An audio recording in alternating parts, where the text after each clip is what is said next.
Baspa supremo Mayawati न घर के रहे न घाट की स्थिति में फंस चुकी हैं।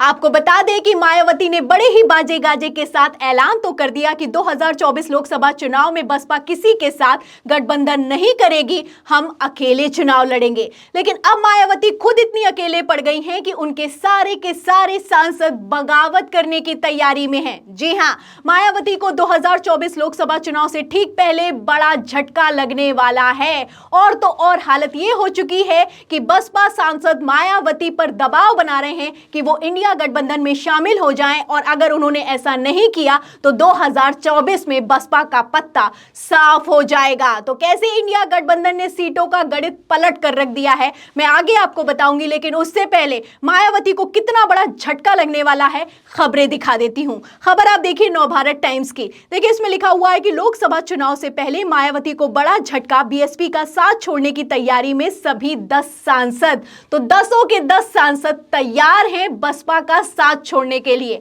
आप जानते हैं कि 2019 लोकसभा चुनाव में बसपा ने 10 सीटें जीती थी। अब 10 सांसद भी बसपा के साथ रहने के लिए तैयार नहीं है। इससे आप अंदाजा लगा सकते हैं कि मायावती की हालत कितनी खराब हो चुकी है। भले ही ठसक में ऐलान तो कर दिया हो, लेकिन अब उस ऐलान पर कायम रह पाना मायावती के बस की बात दिखाई नहीं दे रही है। ऐसा मैं क्यों कह रही हूं, देखिए खबर में अंदर क्या लिखा है। इसमें लिखा है कि लोकसभा चुनाव से पहले देश के सबसे बड़े सियासी सूबे उत्तर प्रदेश में पूर्व मुख्यमंत्री मायावती को बड़ा झटका लग सकता है। पिछली बार 2019 में हुए लोकसभा चुनाव में बसपा के सिंबल पर जीतने वाले 10 सांसद मायावती का साथ छोड़ सकते हैं। मीडिया रिपोर्ट के मुताबिक बीएसपी के सभी सांसद दूसरे दलों का दामन थाम सकते हैं। तो 10 की अगर बात की जाए तो इसमें 2 तो पहले ही आउट हो चुके हैं। अगर दानिश अली की बात की जाए तो आप जानते हैं कि दानिश अली जो कि बसपा के सांसद थे, उन्हें किस तरीके से भाजपा के सांसद रमेश बिदूड़ी ने भरे सदन में खड़े होकर गाली गलौज की।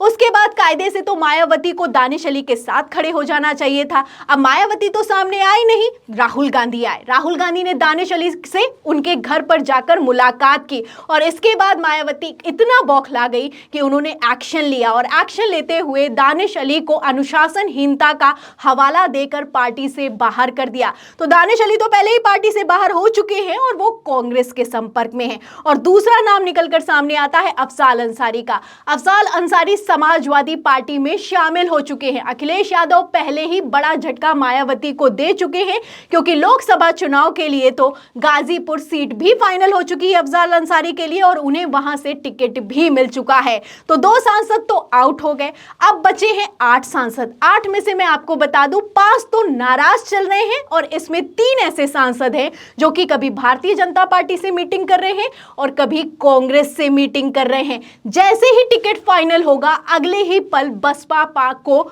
छोड़ दिया जाएगा, यानी कि मायावती का साथ छोड़ दिया जाएगा। तो क्या है खबर आप देखिए, ये सारी खबरें मौजूद हैं। मायावती को कितना बड़ा झटका लगने वाला है, एक एक खबर से आप क्रोनोलॉजी समझ सकते हैं।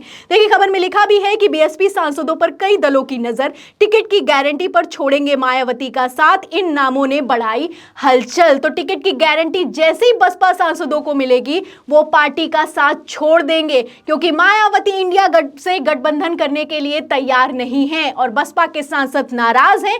उनका कहना है कि इंडिया से अगर गठबंधन नहीं हुआ तो बसपा बुरी तरीके से हारने वाली है। ऐसे हालातों में वो विकल्प तलाश रहे हैं, भारतीय जनता पार्टी से मिल रहे हैं और कांग्रेस से मिल रहे हैं। कोई हवाई बात नहीं है। देखिए खबर में भी लिखा है एबीपी की कि फिलहाल 3 सांसदों का अन्य दलों में शामिल होना तय माना जा रहा है। तीनों सांसदों ने भारतीय जनता पार्टी और भारतीय राष्ट्रीय कांग्रेस के शीर्ष नेतृत्व से मुलाकात भी की है। बीते दिनों समाजवादी पार्टी ने उम्मीदवारों की लिस्ट जारी की और उसमें गाजीपुर से अफजाल अंसारी को प्रत्याशी घोषित किया। साल 2019 के लोकसभा चुनाव में बसपा के सिंबल पर चुनाव लड़ने वाले अंसारी ने जीत दर्ज की थी। तो 2019 में जीते थे, अब उन्होंने सपा से टिकट ले लिया है। ये तो हुए अफजाल अंसारी, और 3 सांसद जो नाराज हैं वो बातचीत कर रहे हैं और टिकट की गारंटी का इंतजार कर रहे हैं कि टिकट देने की गारंटी दे कांग्रेस या फिर कि भारतीय जनता पार्टी जो भी देगी उधर तुरंत चले जाएंगे।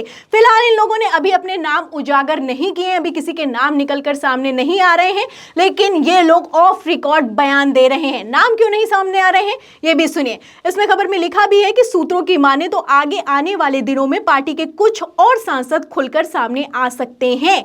हालांकि अभी विभिन्न दलों के साथ उनकी बात फाइनल नहीं हो पाई है, इस वजह से सांसद खुलकर सामने नहीं आ रहे हैं। इसलिए नहीं आ रहे हैं कि अभी बता दिया कि बीजेपी में शामिल होने वाले हैं, जैसा कि जयंत चौधरी ने करा। अभी टिकटों को लेकर किसी तरह का कोई बातचीत तय नहीं हुई है, तो ऐसे हालातों में वो लोग अधर में रह सकते हैं। ऐसे में वो लोग अपने नाम तो नहीं बता रहे हैं, लेकिन हाँ बातचीत चल रही है और बातचीत जिससे भी फाइनल होगी तो वो बता देंगे कि वो किस पार्टी के साथ शामिल होने वाले हैं। तो बसपा को लेकर किस तरीके से बसपा के ही सांसदों ने बड़ा प्लान तैयार कर लिया है आप देख सकते हैं। इनके पास टोटल 10 सांसद हैं, अब 10 के 10 बगावत करने की तैयारी में दिखाई दे रहे हैं। आगे देखिए, इसमें लिखा भी है कि इतना ही नहीं, खबरें तो यहां तक हैं कि बसपा के सांसद मायावती को भी चिता रहे हैं, मायावती को भी समझा रहे हैं, दबाव बना रहे हैं कि अभी भी वक्त है, अभी भी संभल जाइए, अभी भी अगर आप इंडिया गठबंधन में शामिल हो जाएंगी तो बात बन सकती है। और इसमें ज्यादातर मुस्लिम सांसदों के नाम शामिल हैं। क्या लिखा है खबर में, खबर आप देखिए अमर उजाला की। देखिए इसमें लिखा हुआ है कि बसपा के सांसदों को सता रहा हार का डर, मुस्लिम नेताओं ने मायावती पर बढ़ाया गठबंधन में शामिल होने का दबाव। तो आप देख सकते हैं कि बसपा सांसद दबाव बना रहे हैं मायावती पर, लेकिन फिर भी मायावती सुनने के लिए तैयार नहीं है। और अगर ऐसा ही चलता रहा तो 2024 लोकसभा चुनाव में बसपा फिर से शून्य पर आ जाएगी। ऐसा मैं क्यों कह रही हूं, इसके लिए मैं आपको सीटों का गणित भी समझा देती हूं। देखिए, अगर विधानसभा चुनाव की बात की जाए तो बसपा का ग्राफ लगातार लुढ़कता चला जा रहा है। देखिए 2007 में 206 सीटें मिली, 30.43% वोट मिले। 2012 में 80 सीटें मिली, 25.91% वोट मिले। 2017 में 19 सीटें मिली, 22.23% वोट मिले। और 2022 में 1 सीट मिली, 12.88% वोट मिले। ये विधानसभा चुनावों का गणित है। लोकसभा चुनाव में भी बसपा की हालत इतनी खराब है, आप देख सकते हैं 80 लोकसभा सीटें होती हैं, 2009 में 21 मिली, 14 में 0 मिली और 19 में 10 मिली। और ये 10 तब मिली हैं जब सपा के साथ मायावती ने गठबंधन किया था। और इस बार तो मायावती कह रही हैं कि वो अकेले चुनाव लड़ने वाली हैं, और अकेले चुनाव लड़ेंगी तो 2014 का रिजल्ट रिपीट हो सकता है कि मायावती एक बार फिर से शून्य पर आ जाए। और इसीलिए डर सता रहा है सपा के सांसदों को डर सता रहा है कि कहीं वो जीती हुई बाजी हार ना जाए, उनकी भी सीट कहीं चली ना जाए। तो यूपी का गणित किस तरीके से पलट गया है, मायावती का हालत कैसी खराब हो गई है, आप इन खबरों से अंदाजा लगा सकते हैं। और सिर्फ हालत खराब मायावती की नहीं, मैं आपको बता दूं प्रधानमंत्री नरेंद्र मोदी की भी है। अभी 2 दिन पहले राहुल गांधी काशी पहुंचे, यानी कि वाराणसी पहुंचे, मोदी जी के संसदीय क्षेत्र पहुंचे। अब प्रधानमंत्री नरेंद्र मोदी भागे भागे वहां पर पहुंच गए हैं, 2 दिवसीय दौरा करने वाले हैं। आप खबर देख सकते हैं कि 14,000 करोड़ की सौगात देने वाले हैं।